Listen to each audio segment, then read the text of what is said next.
הוי חנה זלדה אשתי האהובה, חג החנוכה הגיע ובא, ובחנוכה נפשי מחשקה לכל לביבה, חמה ומתוקה. אוי רבי קלמן אישי היקר, אצלי במטבח, קמח לא נשאר בעלי היקר, ואיך זה אוכל להכין לביבה, בלי קמח בכלל. קמח, מה בעיות? אז רבי קלמן שינס את מותניו, חבש כובעו, נעל מגפיו, השוק הדוהר, קונה ומהר, הקמח לבן והביתה חוזר. חנה זלדה!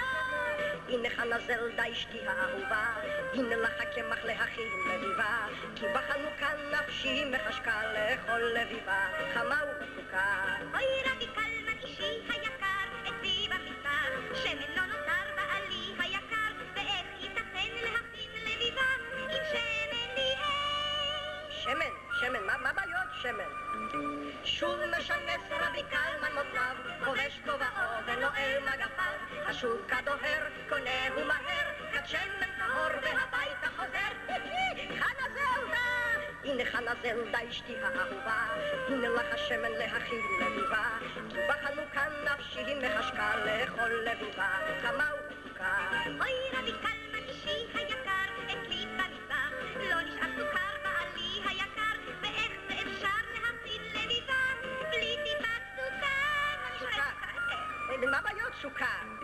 עייף רבי קלמן נפשו עצובה, נועל מגפיו וחושב על לביבה, לשוק הוא חוזר, רעב עוד יותר, סוכר הוא קונה והביתה דוהר.